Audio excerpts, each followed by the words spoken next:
Estimado auditorio del gran estado de Sonora, reciban un cordial saludo junto con el auditorio de TV Azteca Tucson. Les habla el general de división diplomado de Estado Mayor retirado, Juan Alfredo Oropeza Garnica.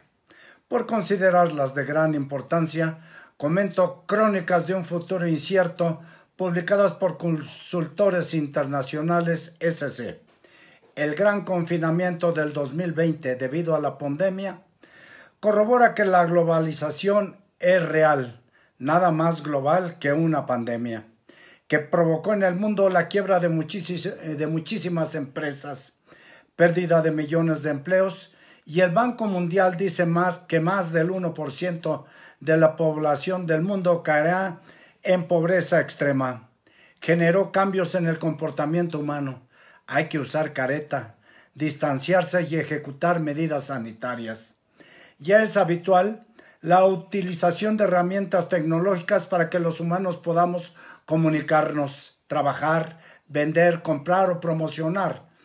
Y esto va a seguir evolucionando. La nueva realidad ha sido diferenciada entre países y regiones, mientras que en economías avanzadas y tecnológicamente revolucionadas como China y Corea, la implementación de tecnologías ha sido fluida y un elemento de contención y detección oportuna de contagios.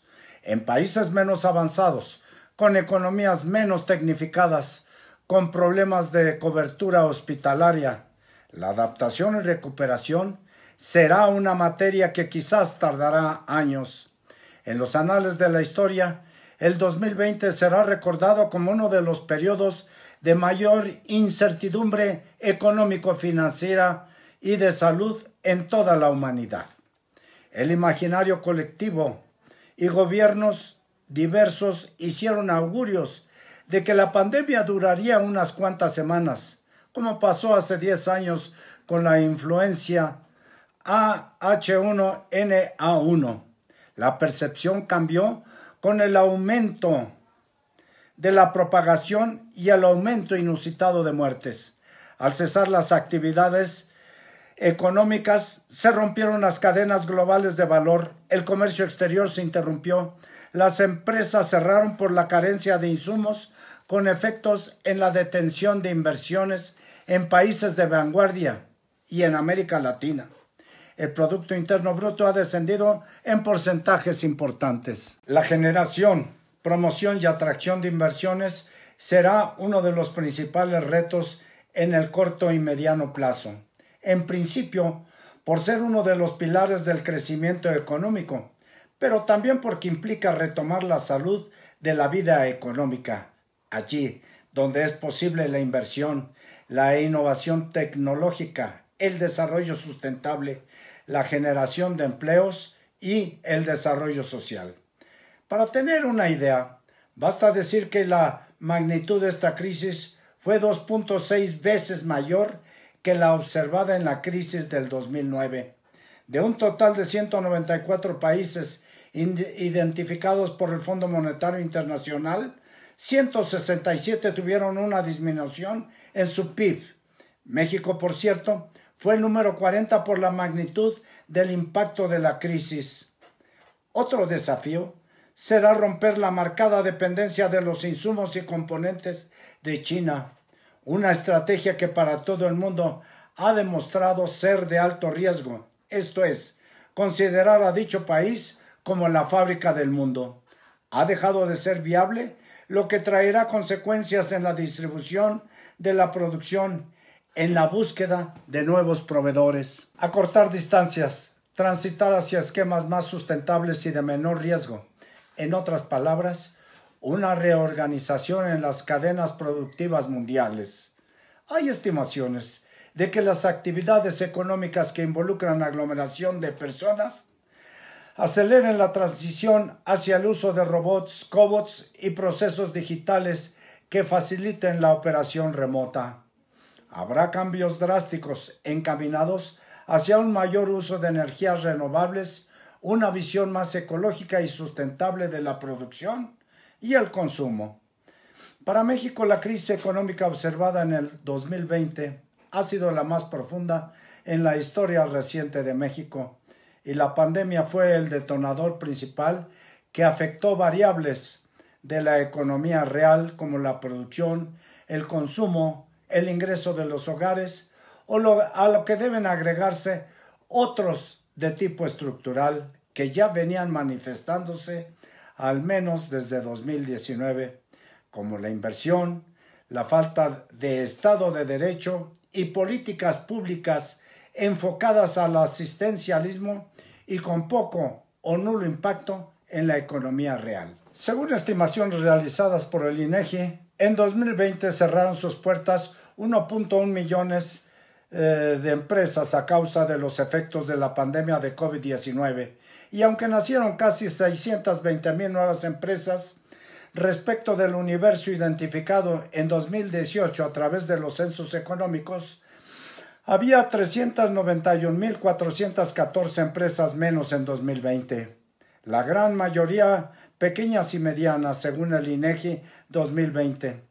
De entrada, no hay elementos para suponer que el mercado interno se recupere rápidamente en 2021. La magnitud de la contracción de la economía, la continuidad de los efectos de la pandemia, al menos en los siguientes 6 meses, una moderada recuperación de los empleos impedirán un repunte rápido y de amplia cobertura. En adición, los efectos del ambiente político electoral sobre decisiones de inversión y de actividad económica retardarán la recuperación. La debilidad empresarial, motivada por la emergencia sanitaria y la falta de apoyos gubernamentales, generan una menor capacidad de generación de riqueza y, en consecuencia, la recaudación sufrirá caída en la economía. Durante 2020 inició de un shock externo, pero se exacerbó por un manejo inadecuado de la pandemia, la prácticamente nula ejecución de políticas públicas para recuperar la actividad económica y el ingreso de los hogares.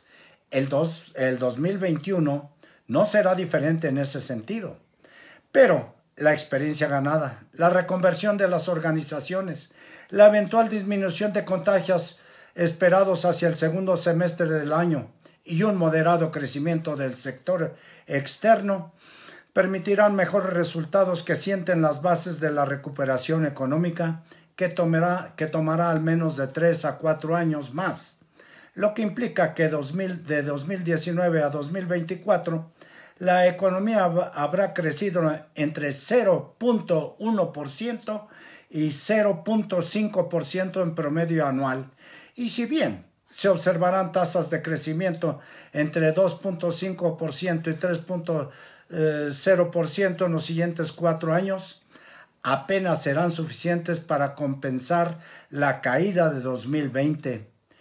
Será un sexenio sin crecimiento económico para México, que inevitablemente derivará en menor bienestar para la población. El aumento de personas en situación de pobreza y de carencias sociales muy probablemente marcará un punto de inflexión en el crecimiento de la delincuencia y de la violencia. La COVID-19 implicó un cambio inercial en todos los sentidos que modificó las trayectorias y obligó a los actores económicos a reinventarse. Al cierre de 2020, la pandemia de COVID-19 dejó 1.3 millones de casos confirmados y 120,000 muertes con consecuencias invaluables para miles de hogares. Desde la perspectiva de consultores internacionales, la incertidumbre, eterna acompañante de la economía mexicana, prevalecerá. 2021 será un año retador que traerá consigo constantes cambios y riesgos. El más obvio y que supone un entorpecimiento de la recuperación económica será la evolución de la pandemia. La segunda y posible tercera oleada podrían implicar nuevos paros productivos, más distanciamiento social, hasta posibles medidas más estrictas para detener actividades económicas y productivas, lo que derivará en el mantenimiento de las contracciones en el gasto de los hogares y con ello fuertes presiones al flujo de efectivo de las empresas. En todo esto hay un componente estructural preexistente, la falta de civismo y comportamiento social responsable, a su vez, un reflejo del atraso educativo en México, que ha disminuido cualquier acción instituida por las autoridades gubernamentales. La buena noticia es que en México la campaña de vacunación ha iniciado, aunque se espera que el periodo de aplicación llegará hasta 2022. Aún quedan retos de logística por resolver, entre los que destaca la red de frío y por supuesto el agotado personal de salubridad. Dos elementos que complicarán llegar a las comunidades más alejadas. El mercado interno permanecerá con debilidad. La limitada actividad económica, al menos en la primera mitad del año, ralentizarán la recuperación, a lo cual debe de agregarse que la política pública ha estado enfocada hacia el gasto en salud y el asistencialismo a personas en situación vulnerable. La falta de apoyo a las empresas prácticamente por cualquier vía ha sido insuficiente. Lo que se observa es un círculo vicioso. Una menor actividad económica implica presiones a las finanzas públicas, principalmente por el lado de la contribución, ya que números rojos, cierre de operaciones y quiebras llevarán a una masa tributaria menor, lo que a su vez implicará una menor posibilidad de apoyar a las empresas, a menos que se amplíe la deuda pública con este propósito. El empleo verá una recuperación parcial hacia 2021. Las estimaciones realizadas por consultores internacionales indican que se generarán alrededor de 425,000 nuevos empleos formales en 2021, mismos que serán insuficientes considerando que prácticamente son la mitad de los que se perdieron en 2020. Sin embargo, sentarán las bases de la recuperación económica de las empresas y hogares mexicanos. No es posible completar el análisis sin incorporar el proceso electoral de 2021, que desde la perspectiva de consultores internacionales dará forma al futuro económico del país y de las entidades federativas, ya que los resultados trazarán las expectativas sobre las decisiones de inversión y proyectos productivos, lo que podría mejorar o entorpecer las condiciones del empleo. Si bien persistirá la debilidad del mercado interno con un bajo crecimiento y bajos niveles de empleo, es de esperar que buena parte de la recuperación económica en 2021 provenga del sector externo. Si bien las exportaciones mostraron caídas sin precedentes durante los meses de abril y mayo, del orden de menos 40.9% y menos 56.7%, desde septiembre se observan valores por arriba de los registrados el año pasado, con tasas moderadas entre 2 y 4%, motivado en parte por la recuperación del sector manufacturero estadounidense, que desde el segundo semestre del año ha recuperado sus niveles de operación y con ello nuevas órdenes de compra. Con invariable respeto lo saluda el general Juan Alfredo Oropeza.